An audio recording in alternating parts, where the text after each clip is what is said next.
Hey, what's up, everybody? So we're going to talk a little bit about the communication model, and then we're going to do an activity after this about the communication model. So just a heads up, make sure that you are, uh, you know, paying attention to this part. Okay, so what we're going to do is first, let's talk about how communication has been modeled with it's been modeled a number of different ways, right? There's three main ways that they talk about in the book, and so we'll talk about them here. First is over here. Ooh, over here. My camera slipped. First is over here. This is the linear model. And so basically it says how communication works is there is a sender. For example, I could be the sender right now. I am sending the message to you. The message is this class, right? And you are receiving that message. And sometimes there's noise. So for example, my girlfriend's listening to some loud video over there. And so maybe I can hear it. Maybe that disrupts the message.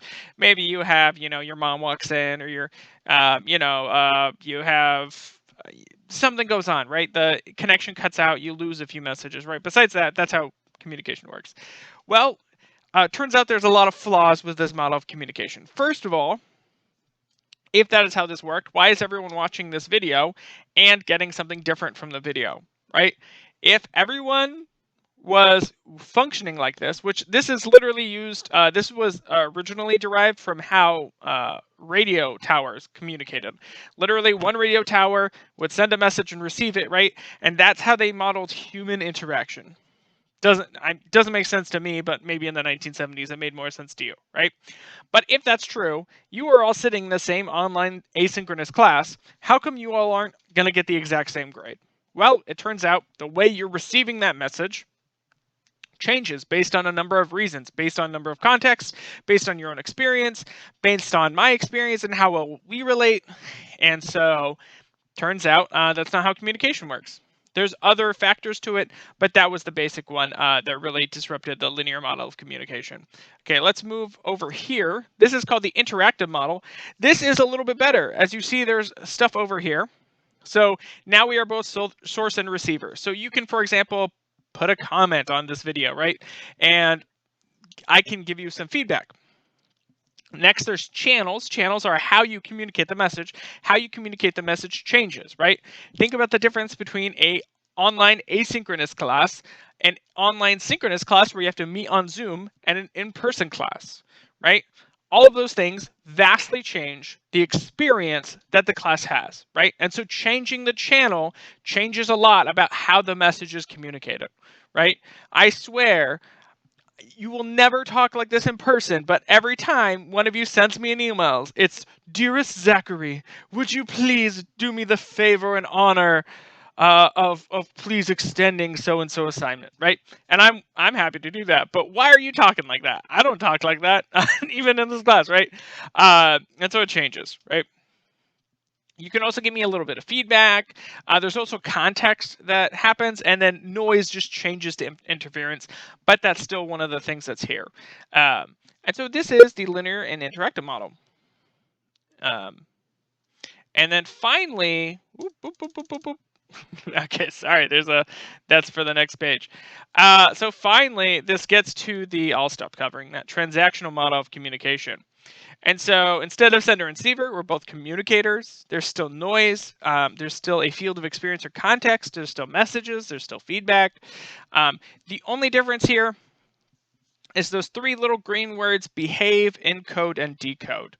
And so you can read about them in the chapter, but essentially what it means is that every single time I want to construct a message, I'm going to encode that message, meaning I'm going to put that message in the best possible way that I personally see fit, right?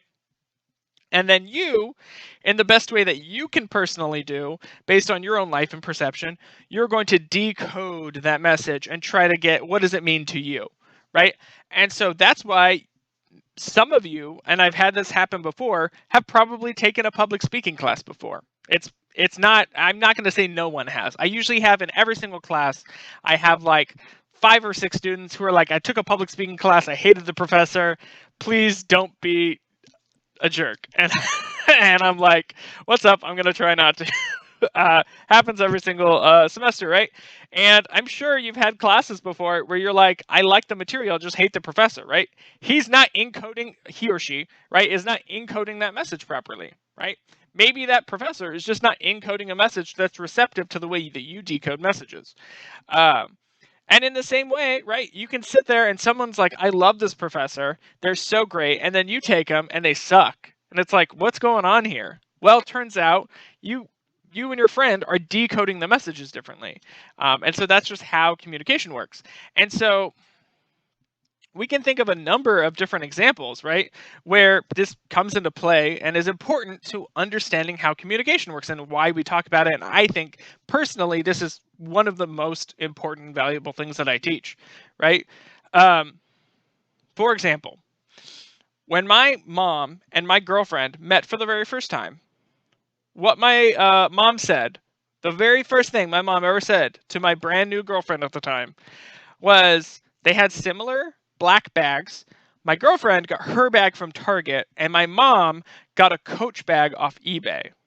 And what my mom said is, oh, your bag is like the cheap version of my bag.